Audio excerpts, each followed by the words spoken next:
Hey, good evening, everybody. Dr. Joe's in the house on this crazy cold Wednesday evening. I hope you're fine wherever you are. And let me see if I can get the folks down on Instagram online. And I think they should be on now. Okie dokie. Well, welcome. It's been this weather's ridiculous. And in fact, this time last week, I was in San Juan in 85-degree weather. I went to a cruise for a couple of weeks and had a great time. And I got stuck in San Juan. I went to the Caribbean. I went to 5 islands. So I went to Antigua, St. Kitts, Barbados, St. Vincent, and St. Martin. There you go. And so great time. And loved the weather. But unfortunately, I got stuck in San Juan because all the flights from San Juan to DC was snowed in. So I was there for extra 4 days and came back last Wednesday midnight. So I'm back in town. I hope you're doing well wherever you are. So on another great session, we're going to talk about transferring tenants. When the tenant leaves, when you have a turnover on Section 8. So that's the focus of today. And it's really transfer-proof your Section 8 portfolio. Transfer-proof your Section 8 portfolio. As always, if you've got some questions, please put them in the chat box. I'll get to them about 15, 20 minutes from now. Any question on real estate, deals that you're buying, financing, tenant issues, financing issues, whatever it is, put them in the chat box and I'll try and get to them about 15, 20 minutes from now. And if you want to book a one-on-one, where we can do a deep dive on whatever subject problems that you have, by all means, you can go to my website, www.joeasamoah.com, www.joeasamoah.com, and you can book a one-on-one session. Now, for those folks who are in the Washington, D.C. area, I will be having a live event. I haven't done one for a little while. And Saturday, February the 21st, 2026. Saturday, February 2020. February the 21st. And save the date. I'll give you more information probably next week. But essentially, one of my clients, Johnny, has now almost finished his property here in Washington, D.C. And it was a 3 bedrooms, 2 bath. He's turned it into a 6 bedroom, 3.5 bath. And we should be wrapping up the rehab probably next week. And then we'll transition to the finding a tenant, Section 8 tenant for this property. It's a beautiful property. I think you'll really enjoy coming over. And so it's going to be a good chance to network, meet other like-minded people. So if you're in the Washington, D.C. area, if you can come on down, please save the date, Saturday, February 21st, 2026. I haven't done these for a little while, so I'm looking forward to, touching base with everybody, meeting everyone in person. And then on the 24th, I'm going to Ghana. I'll be going to Ghana for 3 weeks. So looking forward to getting out of this crazy cold weather and going off to Ghana, meet my mom, spend some time with her, meet my brother, my sisters, and just chill out and relax. As they say, get some R&R. So that's my plans for the next few weeks. So anyway, today we're going to talk about transfer-proof your Section 8 portfolio. Well, the question is, how many months of rent could you lose from one tenant transfer, one tenant turnover, and would your portfolio survive it?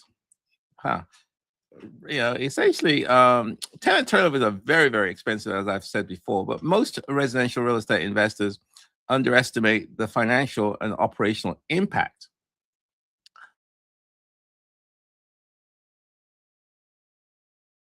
of Section 8 tenant turnovers, whether it be Section 8 tenants, until they experience it firsthand. It's kind of theoretical on a spreadsheet. When you get a loan, you got to put some 5% or so for vacancies. But it's really when someone actually leaves, that's when it really comes down to the real world. It's very expensive. You have no money coming in. You got to clean the house. You got to paint the house. You got to go search for a new tenant. You got to screen the tenant. You got to go through the Section 8 process again. Paperwork. It's a very, very long-winded, very boring, very expensive process. So you want to kind of minimize that as much as possible. But the reality is that a tenant relocation, when they leave your place, some people, it can feel out of control, because you have paused payments, you're not getting paid from Section 8. You may fail inspections. There are administrative delays with the Section 8 process, and all those expenses fall on you, the landlord. So for investors who depend on predictable cash flow, these disruptions can really destabilize not just for one property, but even an entire portfolio. So what separates investors who remain profitable from those who struggle is not really that tenant transfers happen. They will happen, but how prepared you are when they do. Many landlords assume transfers are rare events. People leave are rare. No, no, no. And they believe that even the housing authority will quote unquote handle it. That doesn't happen. In reality, transfers are increasingly common and require active landlord involvement to avoid income gaps and costly mistakes. So that's what we're going to focus on today. So really is transfer proofing your Section 8 portfolio and building systems that function under pressure. So it means understanding the rules before they matter, anticipating delays before they occur, and making informed decisions rather than reactive ones. So that's really investors who master this. I think in reality, they gain confidence, they reduce stress, and they protect the long-term performance. Me, myself, I focus on making sure my tenants are happy so they don't leave. And so I don't have as many turnovers as most other people. I'm averaging right now about 7.5 years between each tenant. And my longest tenant, as you know, is 29 years. So this live stream today, it draws on the real world experiences, myself, the wins, the setbacks, and the painful lessons to show you how tenant transfers can either weaken or strengthen your portfolio, depending on how well you manage them. So as usual, I've broken the session into 6 parts, and 1 through 6. I'll be going through each one systematically, and let's get down to it. So let's get down to number 1, part 1, which is accepting tenant transfers as a business reality. Accepting tenant transfers as a business reality. People will leave, tenants will leave your house. It doesn't matter. It's just the way it is. So the question is, why do investors lose money when they treat tenant transfers as surprises instead of expectations? So why do investors lose money when they treat tenant transfers as surprises instead of expectations? So, well, tenant transfers are no longer exceptions. They do happen within the Section 8 program.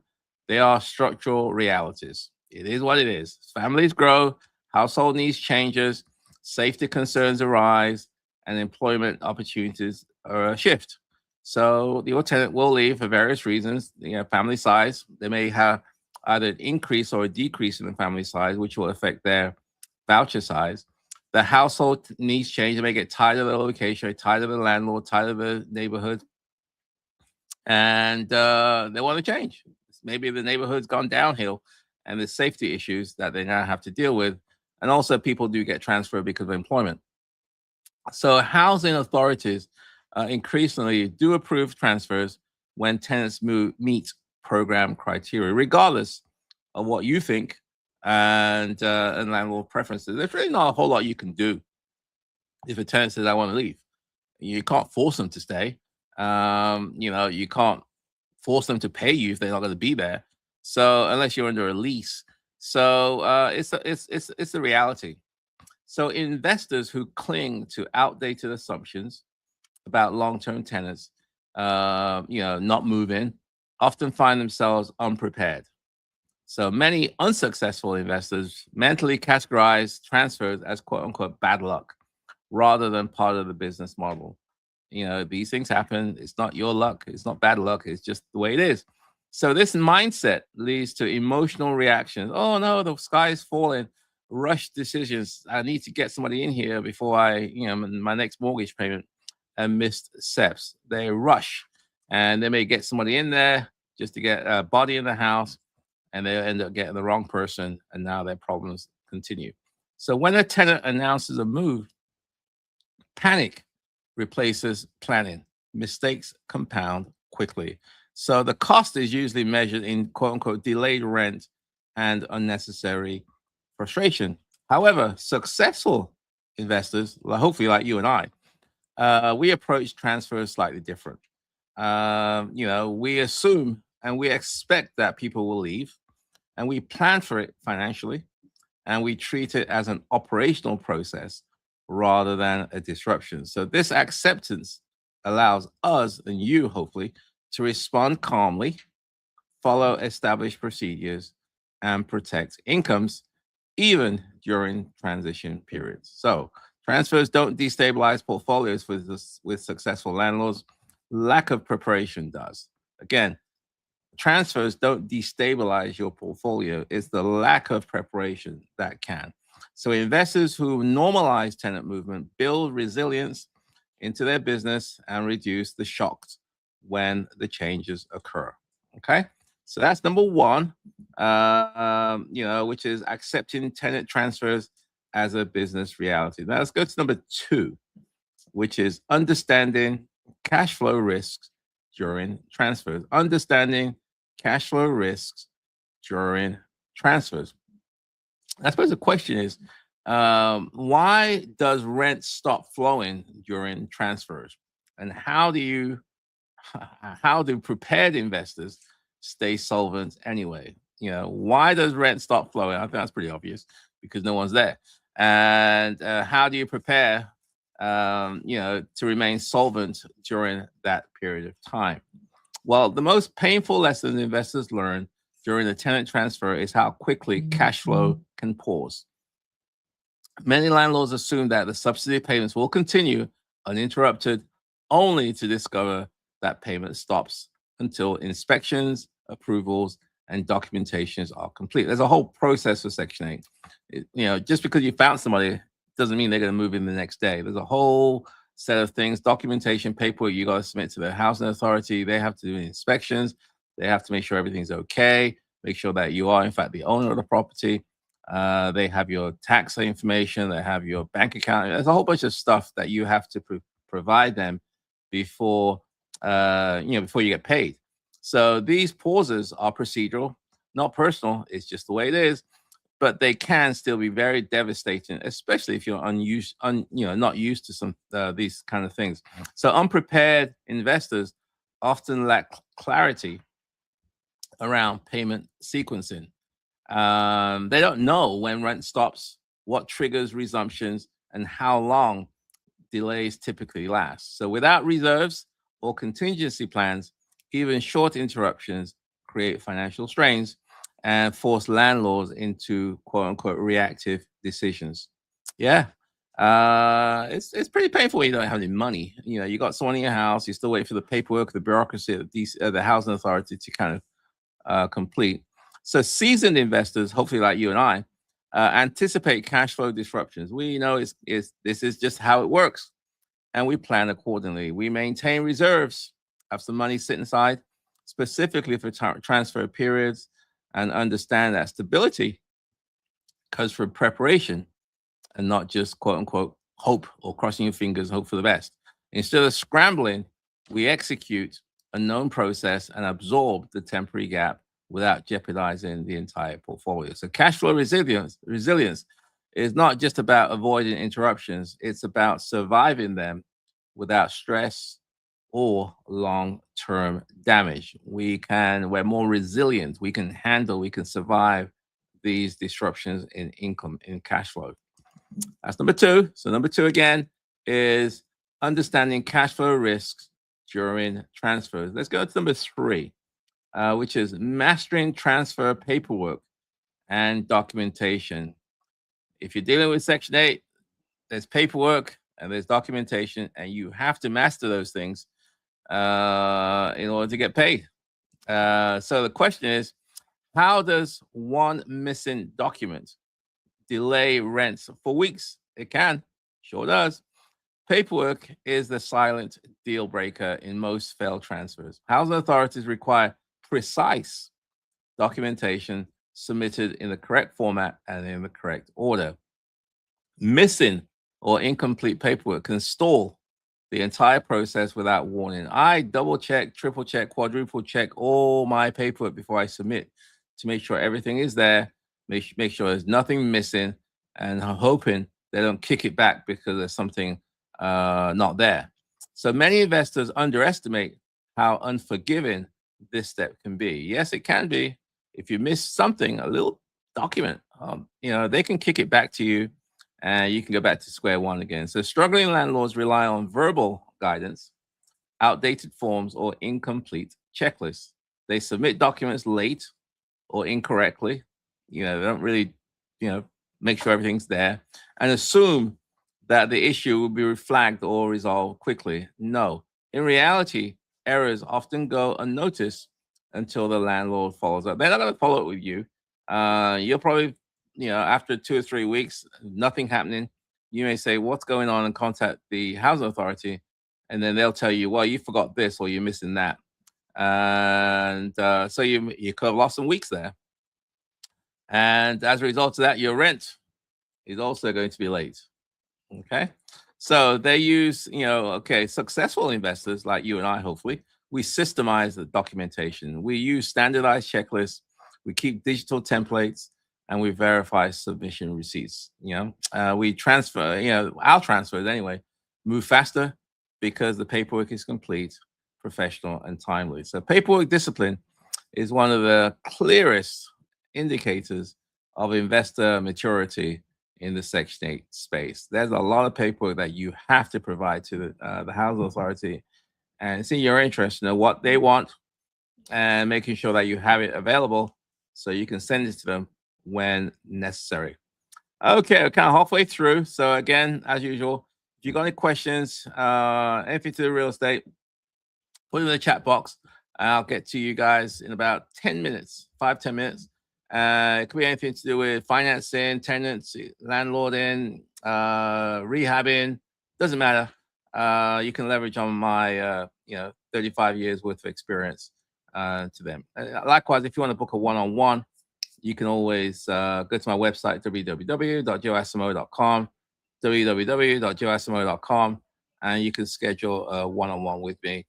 And again, I save the date for Saturday, February the 21st. I'm going to do a live event in Washington, D.C., Northwest Washington, D.C., in fact, Johnny's house, beautiful house in the Brightwood neighborhood of Northwest D.C.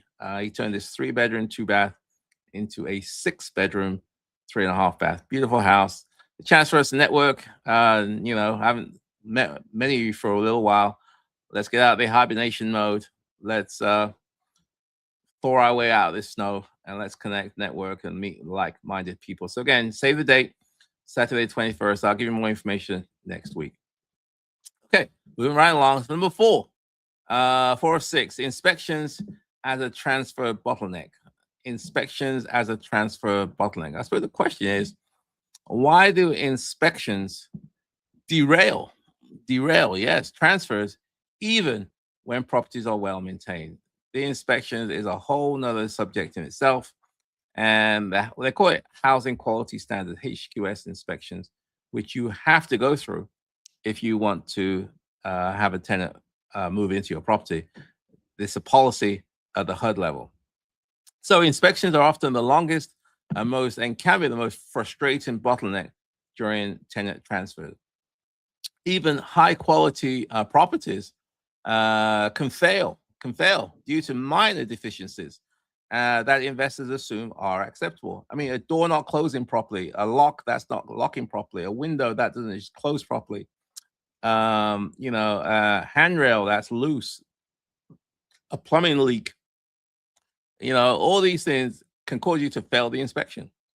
So even high quality properties can fail due to minor deficiencies that investors like you and I may think it's okay. So the failed inspection resets the timeline, and can delay your payments, often for preventable reasons. There's really no excuse, to not understand what it is that the inspectors are looking for beforehand. So that way you can check it for yourself and therefore hopefully decrease or reduce or minimize the chances of a failed inspection. So unsuccessful investors, they treat inspections passively, assuming prior approvals guarantee future success. Oh, well, the house passed before. Well, if it passed before, it doesn't necessarily mean it's going to pass now.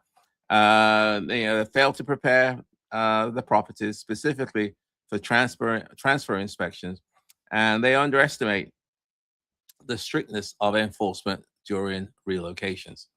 Experienced investors, we pre-inspect before official inspections occur. We go through the house with a fine tooth comb, I suppose it is, yeah. Before the inspector comes. And so we know what inspection criteria they're going to be using, and we try to address any issues proactively and document repairs thoroughly. So as a result, inspections become confirmations rather than obstacles. Inspections reward preparation and not intentions. Again, inspections reward preparation. Do your homework beforehand and not your intention. Well, I thought the house was nice. This is a nice house. That doesn't really matter. Okay, number 5. And so again, number 4 was inspections as a transfer bottleneck. And number 5 is communicating effectively with housing authorities. Yes, that's a good one. If communicating effectively with your local housing authority, your PHA, as again, public housing authority. So the question is, are you managing the transfer or waiting for someone else to? Are you waiting for them to manage it, or are you going to be more proactive and sort of take charge of the process?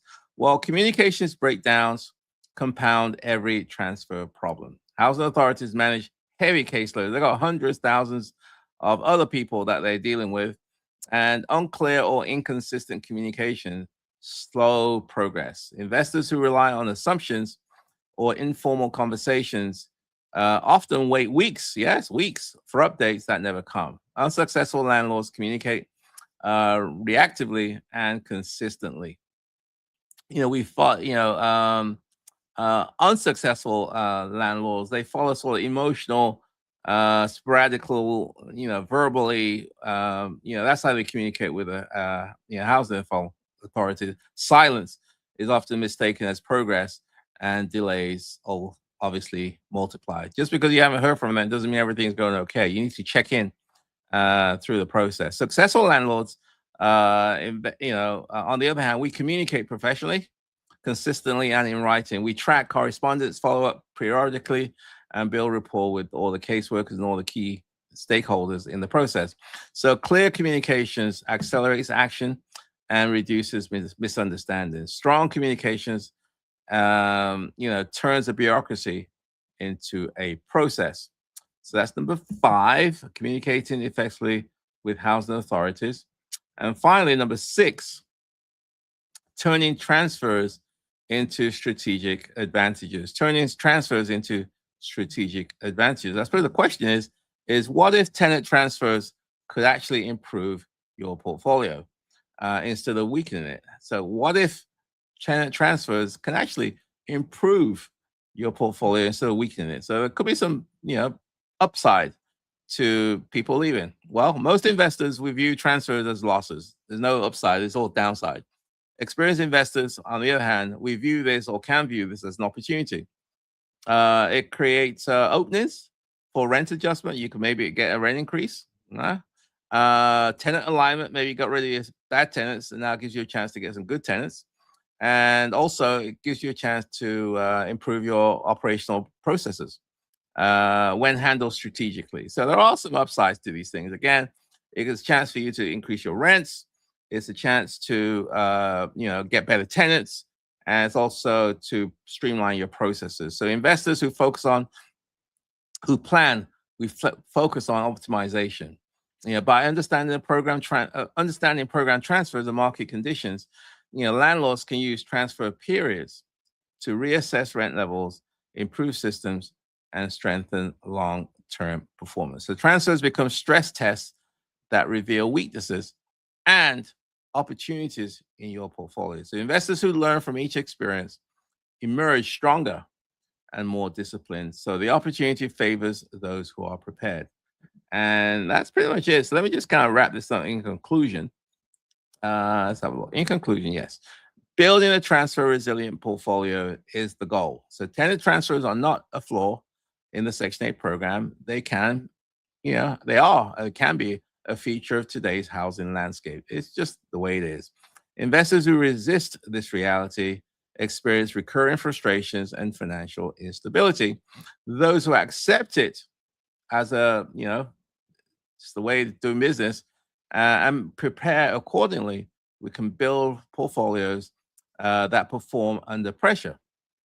Transfer proofing your Section 8 portfolio is about control over your cash flow, control over the timelines, control over communications, and control over the outcomes. It replaces panic with process and uncertainty with confidence. Over time, these systems compound into stability, scalability, and peace of mind, which is all what we want, peace of mind. So the most successful investors are not the ones who avoid challenges, but those who design portfolios capable of absorbing these challenges. So tenant transfers test discipline, preparation, and professionalism. Investors who pass that test consistently separate themselves from the pack.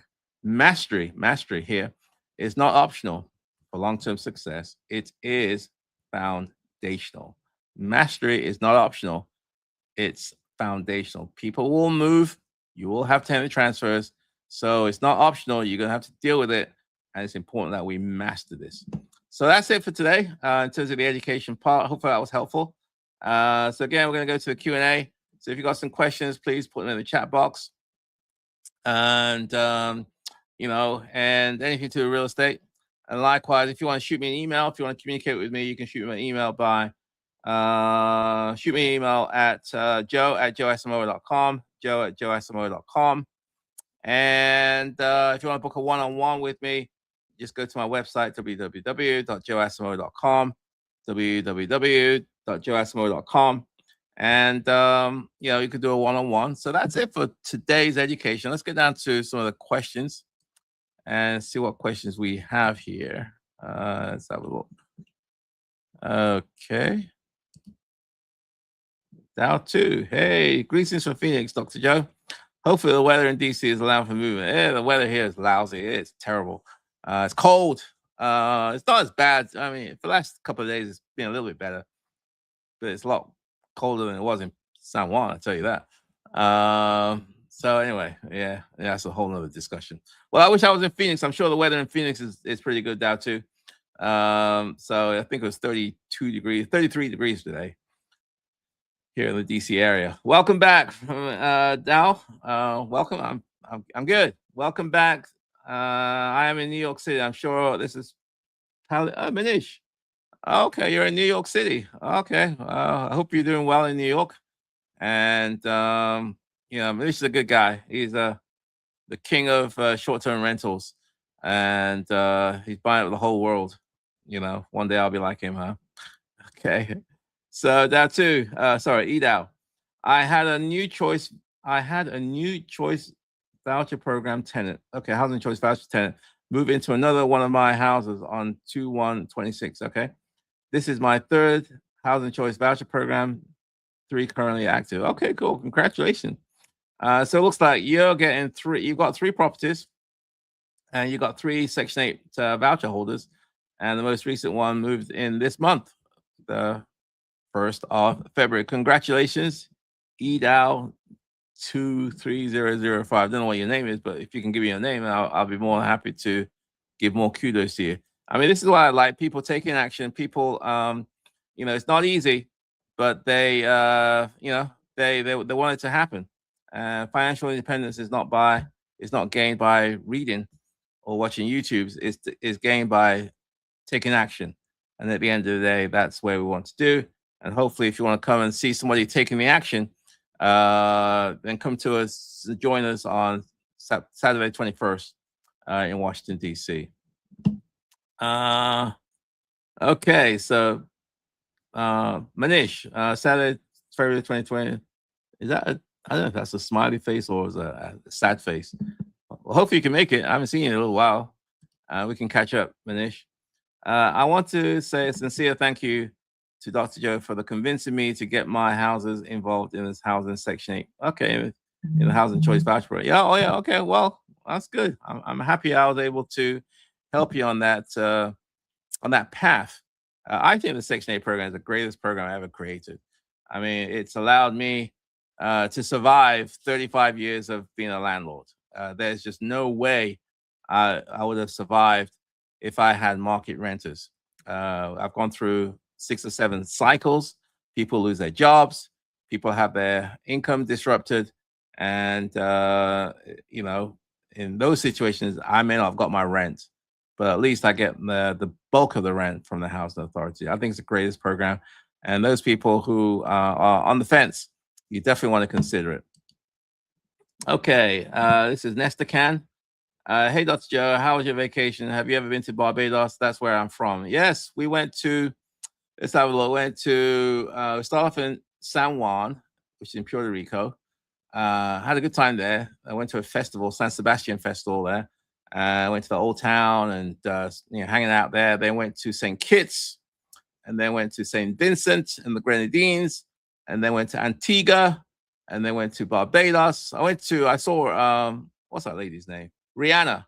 She's from Barbados. So I went to her birthplace where she used to live, and she's doing a lot for the island apparently. And she's done well for herself, and also I think she's putting some money back to her community in Barbados. So went to Barbados, and then went to St. Martin, and then went back to San Juan in Puerto Rico. It was a great vacation. 7 nights, 8 days. Had fun until I got back on Saturday when I couldn't get back to DC because I was stuck because of the weather over there. Anyway, looking forward to doing that again. I went on Virgin cruises this time around. First time being with Virgin. It's an all adult cruise line. I had a good time, a lot of fun there, I tell you. And look forward to another one. Maybe I'll try and do another cruise this year before the end of the year. Okay, Nesta Can. Here is the update on my situation. The Section 8 office in my area, St. Louis, said they will no longer post landlord vacancies on their site. I have to do it myself. Okay. Okay, well, if they're not going to do it, then it is your responsibility at the end of the day. So what I would suggest is, find out where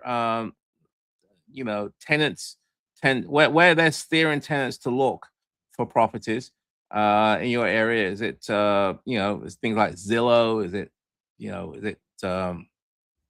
don't know, Craigslist? Is it Facebook Live, Facebook Marketplace? Sorry, and things like so. You want to find out the platforms where the housing authority in St. Louis or anywhere is telling their or affordable housing telling their tenants to go look, and then you need to advertise there, and you need to be real aggressive. We're in the winter, so there aren't as many people looking as they typically are in the spring, but there are people looking. There's a lot more competition now. It's a slowing market. A lot of investors who couldn't sell their homes are now considering renting, and a lot of people are hearing the positive side of Section 8 in terms of guaranteed rents. So there's a lot more investors considering Section 8 tenants.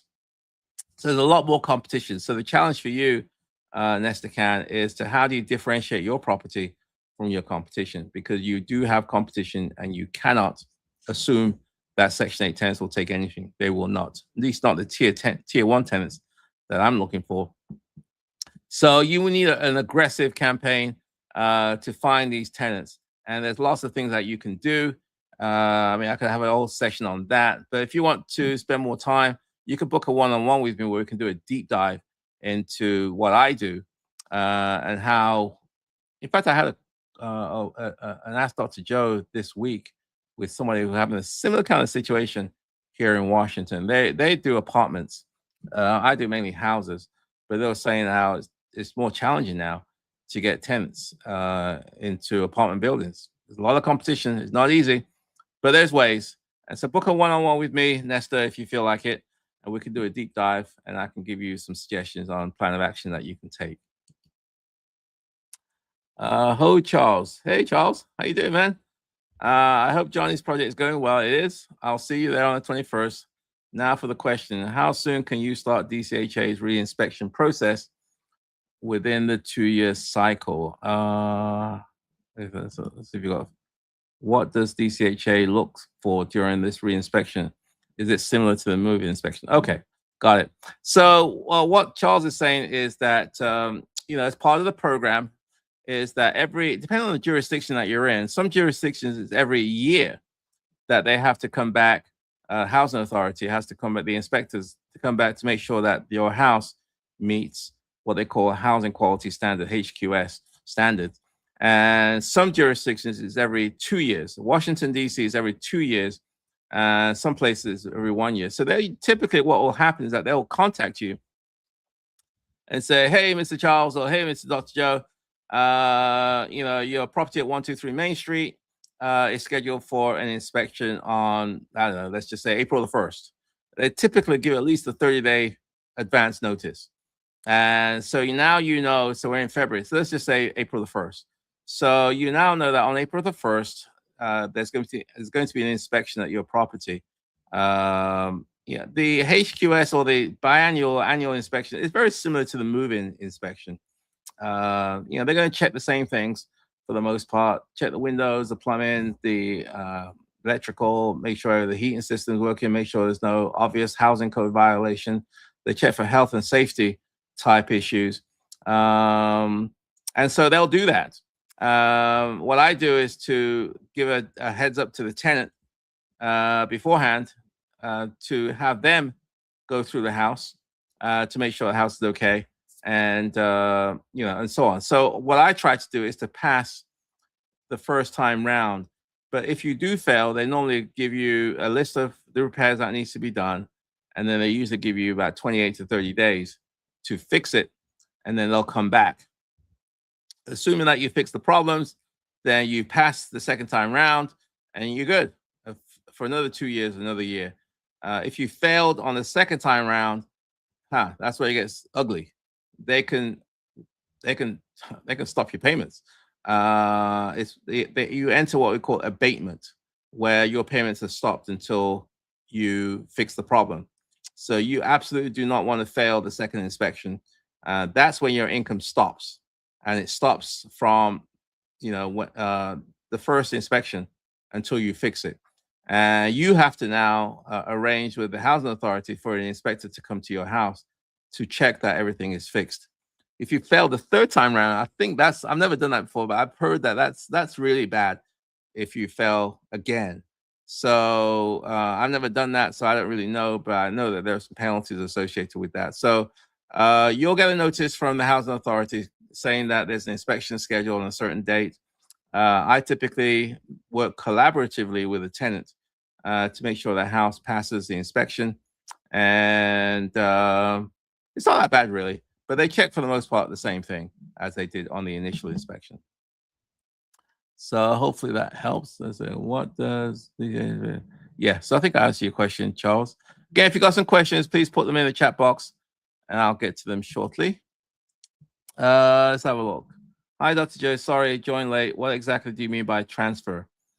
Transfer is when they move from your house to another house, i.e. they're leaving, it's a turnover, or they're leaving somebody else's house and coming into your house.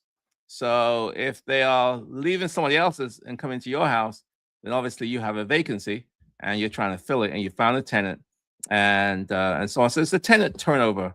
That's something that it happens. I know some landlords, they get turnovers every year, transfers every year. I don't. I have a calculated strategy to try to keep my tenants for a long time. So I'm averaging, as I said before, about 7.5 years between transfers or between turnovers. So yeah, turnover is another name for transfers. Transfer in the scheme of Section 8 is that they're transferring their voucher from, let's say, house number A to house number B. They're transferring the voucher from A to B, and to do that, there's a process that you have to go through, or they have to go through, and you have to go through if you are going to accept them as the new prospective tenant. Okay, hopefully that makes sense, Talto. If not, then please, let me know and I'll clarify further. There's definitely a lot more competitive in Phoenix. They're building a lot of build to rent subdivisions out in Phoenix. Yes, there's a lot more competition now, and that's why you can't get away. If you're trying to attract quality tenants, you cannot get away with crappy houses in crappy neighborhoods anymore.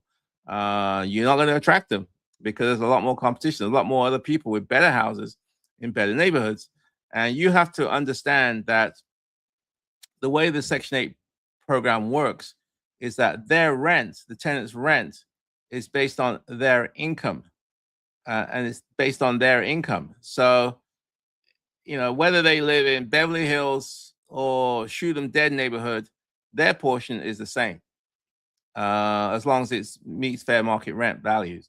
So, if you had a choice between living in an A neighborhood or a war zone, okay, where would you live if your rent's the same? So I know I wouldn't live in a war zone if I paid the same rent as I would in Beverly Hills. I'll try to navigate to, Beverly Hills. So it's common sense, and that's the reality of it. So if you're competing with Beverly Hill type properties, Beverly Hill type neighborhoods, and so if you got a war zone, yes, it's going to be harder. I mean, people still want to live in war zones. It's just that you may not be able to attract a large number of people as you would if the house is in a better area, better condition, and you are a better landlord. So that's something that really comes into play during downturns, which is what we're going through now. And a lot of landlords are going to have a hard time. I've been through this many, many times. And that's the reason why I have the strategy which I do, because even though it's tough times, for the most part, I can get my properties filled. Even though it's a tough times, I usually get multiple rental applications. Even in tough times, I can still be picky on who I rent to. And that has not always been the case. It certainly wasn't the case when I first started, but it's the case for the most part now. And that's the reason why the strategy I do is what I do. And if you want to learn more about that strategy, we're going to have a session on, say, February 21st, where you'll see in real time somebody who's gone through the same process that I go through. In fact, I've been helping them through that, Johnny. Okay. So it sounds like in Phoenix, you're competing against build to rent subdivisions. These are new homes. So the competition is tough, and it's not going to be easy while the market's soft. So typically apartments now compete with condos, and flips homes are now competing with regular homes because investors couldn't sell, market's soft, so they have to rent. So now a house that typically would never be rented because it would be flipped is now part of the rental pool, and your tenants, prospective tenants, I think, will gravitate to them as opposed to the ordinary houses. I came into Section 8 during the downturn. I think you heard the story I have, where I had a house where I used to live at in Washington, and the tenant didn't want to move into my home because it didn't have a jacuzzi. It didn't have hardwood floors and stainless steel appliances. This is a voucher holder. She said my house where I lived in wasn't good enough for her. And I'm saying, what in the world is going on here? The reality is that we're in the times like we are now, which is these top tier tenants have choices. And she said, well, forget you. I'd rather go to another house where it has a jacuzzi and stainless steel appliances and hardwood floors. Yours doesn't, because my rent's the same whether I go there or yours. So that's what I, have experienced many, many times. And so I put these systems in place to to sort of mitigate those things from happening again. Okay. Inspector tried to fail me on an outlet, but he didn't understand initially that the upstairs and downstairs bathroom were on the same GFI. Yeah, that's a good one. Let's have a look. I think you got. So again, bathrooms, kitchens typically need to have GFIs. If you do have GFIs, you better know how they're wired, because if you trip one and you don't reset it, it could trip other outlets. And so it seems like those other outlets aren't working, when in fact they are working. It's just that they've been tripped. So yeah, that's something that you need to know, or you need to let your tenants know. So that way, when the inspector comes and they find out an outlet's not working, especially GFI, and they can't figure out how to turn it back on again, then you can avoid being failed. It's a good catch. Yeah, I've experienced that quite a bit before. Okay, again, if you got some questions, please put in the chat box. I'm gonna wrap it up in a few minutes.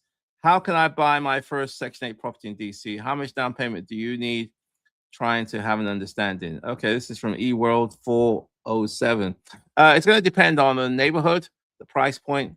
So typically, you're not going to find too many houses in DC less than 450, 500,000 in decent areas. So this is houses that need work, and so I'm talking about houses that need work. So so it's that's just how much it costs. So you're going to spend about $400 or $500, $400,000 on the acquisition. Then you got renovations. Typically, I add bedrooms. So I usually add, like what we did in Johnny's case, add 2 or 3 bedrooms, because the rent that you're going to get is based on the number of bedrooms. So the more bedrooms, more rent. As a 3-bedroom, you negative cash flow. As a 4, you're breaking even. As a 5, you got some cash flow. As a 6, you're getting some decent cash flow. So I like to add bedrooms so I can get more rent. So that's a renovation. So it's going to cost you more unless you buy a house with a large number of bedrooms, which I know Ben, another client of mine, did a couple of them a couple of months ago. He bought 2 houses that were already 5 bedrooms. So he didn't have to do renovations, but typically I like to do renovations. And so it's going to depend on how much renovation is going to cost. Typically, a renovation nowadays is, they go anywhere from 200,000 to 330,000, depending on the scope of your work. So that's how much it's going to cost to renovate it. And then the question becomes, what's the after repair value after you've done all that? I like to have at least 100K worth of equity in the property minimum after all is said and done. So if I buy something for 500 and put 200 in it, I'm expecting that house is probably worth around $800,000-900,000, and then I'll then refinance it and then hopefully recycle most of my money. So that's the process. So what I would suggest, eWorld, if you want to get into this in DC, you could come to the event on Saturday 21st, where you can see somebody who's actually done this in real time. You can speak to them, you can speak to me, you can network with other like-minded people. And if this is something that you want to pursue, then we can have a deeper dive discussion. Otherwise, you can always book a one-on-one with me. Go to my website, www.joeasamoah.com, and then taking it from there. So that's that one. Let's see if there's anybody in Instagram. RAF, I have a 2-bedroom Section 8 property that's 725 square feet. That always takes longer to rent to my larger properties. Any suggestions? 2-bedroom Section 8 properties. So I don't know if that's an apartment. You said 2 bedrooms. If it's a 2-bedroom apartment or it's a 2-bedroom house, I'm assuming it's probably a 2-bedroom apartment. So they're hard because you're competing with a lot of apartment buildings, a lot of condos. The market is very, very soft right now for apartments. So any suggestions? Yeah, a couple. I would sort of step back and say, how can I differentiate my apartment or my property from my competition? What is it unique about my property? Is it the location that I can sort of highlight? Is it the amenities that's in the property? Another thing is to separate yourself or differentiate yourself by just being a good landlord. A lot of these voucher holders are tired of crappy landlords. So maybe you can highlight the fact that you're a good landlord, and then the marketing, the platforms that you use, the verbiage that you use on your ads, your demeanor, how you sell the property, all those things come into play. But yeah, it's going to be hard with a 725-foot square apartment to rent because apartments like yours are competing with condos who have a lot of the modern amenities and so on. But I will sort of step back and say, how can I differentiate myself? And therefore, all the marketing and the campaigns should focus on trying to highlight your uniquenesses and how you can, satisfy the needs of these tier one tenants. Hopefully that helps, Raf J. Okay, let's get back down to. Okay, I think we're good. So hopefully today was a good session, and it's tough out there, but tenant transfers is what it is. It will happen, and the thing is to put in systems in place, be proactive, not reactive, and you can minimize the losses that other people incur. So with that said and done, my friends, I'm going to wrap it up, and I'll see you next Wednesday again. Save the date, December the 21st, Saturday. It's probably going to start around 11 o'clock here in Washington, D.C. So if you're in the D.C. area, if you can make it to D.C., please put that in your calendar, and I'll give you more information this time next week. Okay, have a great weekend, and I'll see you, God willing, next Wednesday. Take care. Bye for now.